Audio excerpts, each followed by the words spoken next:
Today we are tackling the exact challenge of tracking stolen crypto. As you might know, investigating crypto assets is not my strength, so I brought in Julie, who is an experienced blockchain investigator, to deliver for you a vital basic training on tracing funds associated with Ethereum scams. You will see in the demo that Julie uses a real Ethereum address which was sourced directly from a complaint filed on the California DFPI website, and she shows us how to follow the money trail using the blockchain analytics platform that is called Arkham. You will learn exactly how we track the money hope by hope, matching the currency, and in this case is Tether USDT, to identify the crucial moment when the funds leave the scammer's initial address. So, to me, the most juicy part of this video is when Julie's tracing reveals outgoing transactions directed at major name exchanges like Coinbase and Bofin. So the question is, are these transactions the places where the scammer is trying to cash out the stolen money, or are they just small deposits that the scammer is making to trick new victims into believing that the investment is real? If you want to understand the forensic steps that are required to expose these criminals and find those potential exit ramps for the funds, you need to watch this demonstration. I decided to publish this video as I see it as a perfect supplement to the skills that you learn in my FinCrime Career Accelerator. And if you want to find out more about my course, check the link in the video description. And that's it with the intro, so stay tuned. First we get the animation and then Julie's training begins. So let's jump into today's video.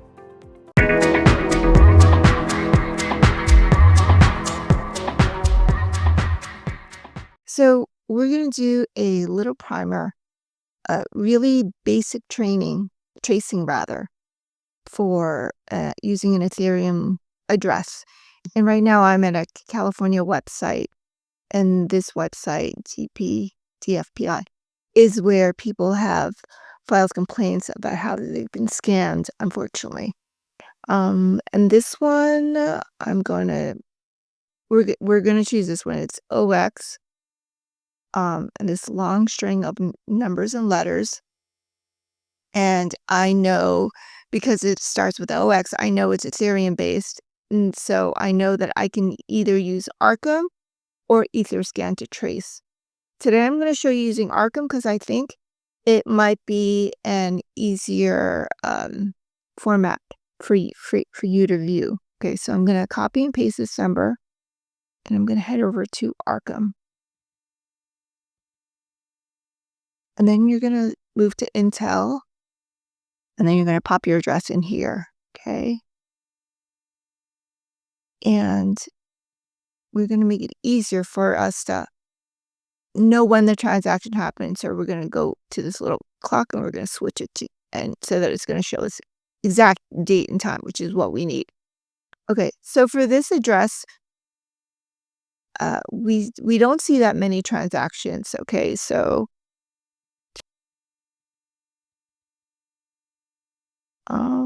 this doesn't look like the right address. Let me try it again. Arkham is a little tricky. It's a little persnickety. So, the easiest way to double check whether or not you have the right address is to completely refresh and put your address in. Okay, and let's go down and have a look. Okay. All right, this is what I was looking for. So we see here that there are not that many transactions. For this particular address, we see someone sent 500 Tether,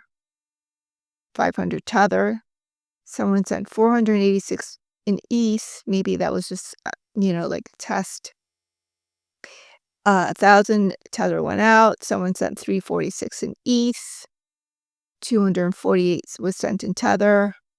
248 exited. Someone sent $1 in ETH and $1.69 in ETH exited. So the green means funds coming in, and the red means funds going out. And you have to match the currencies. Okay, so let's just start at the bottom. The first transaction, the first transaction sent to this address was on 1/18/2025 at 1957, and someone from CoinW Hot Wallet sent $500 Tether.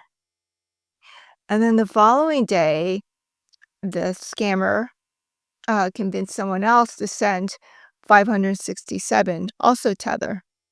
And so we see about 1,067 coming in. And here, you follow the trail, tracing, you see $1,000 going out, $1,000 in Tether going out. Okay? So these two initial ones sent to this address, OX49598. Sorry, I'm blind. But here's the address. Here's the incoming address.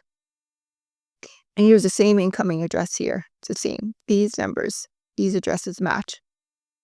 And so the funds are coming from this address and they're exiting this address.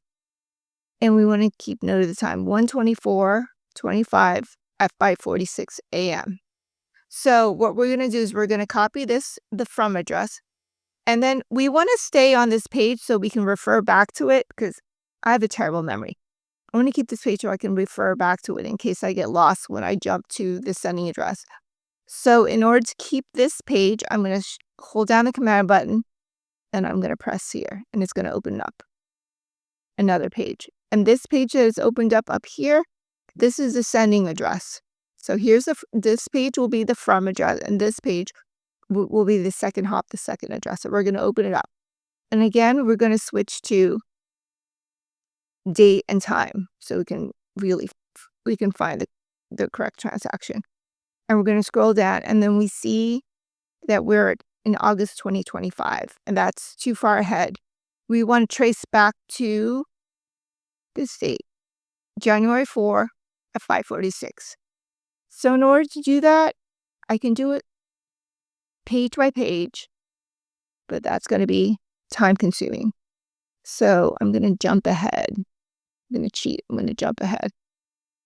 Okay, so 139, 131, we're not quite there yet. So let's go to 60. Oops. And see if we can get, okay, we're not quite there yet. We're 128, so let's try 70. Nope. Okay, we're close. We're at 125. So now I'm going to just go individually like that. So we're at 125. We want to go to 124. So we're just going to keep doing this until we get to 124. Okay, so we're on 124, but we're at the end of the day. We're close to midnight. We want to get to 5 a.m., 5:24 a.m. So we're going to keep tabbing backwards until we hit the time that we need. Okay, we're at 6:41. We're getting close.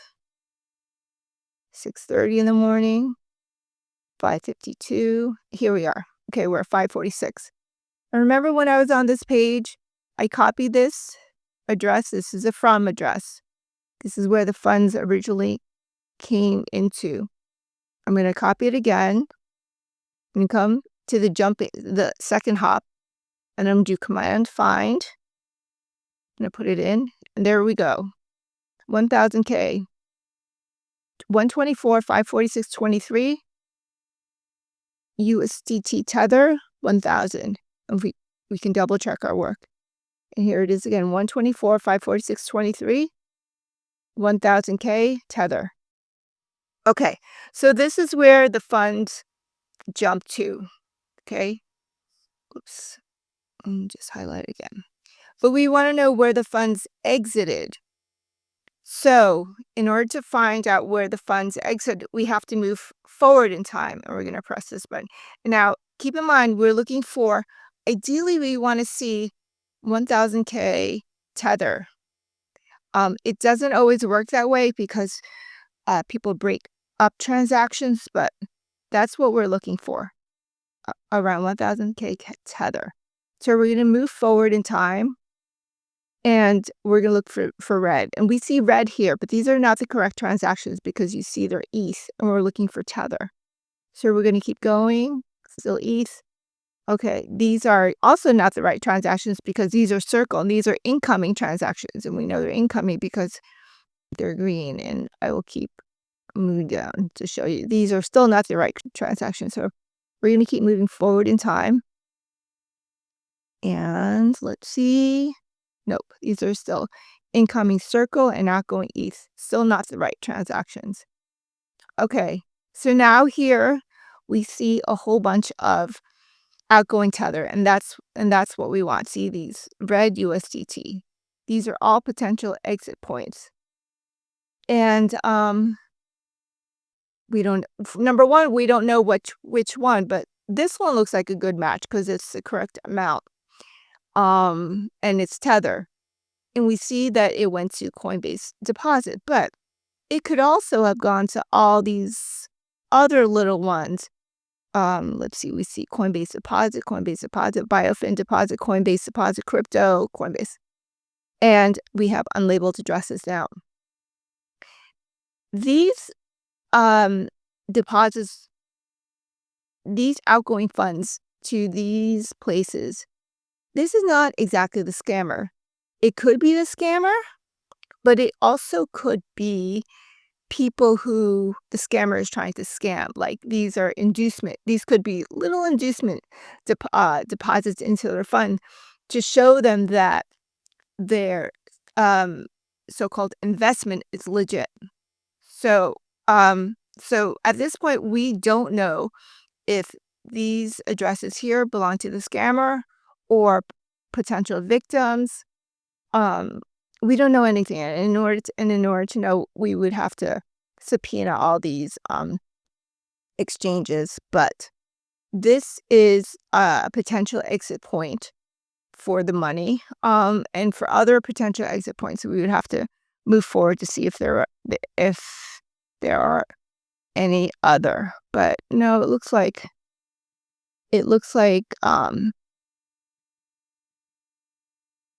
these are probably likely the potential exit ramps for the funds that came in over here from victims.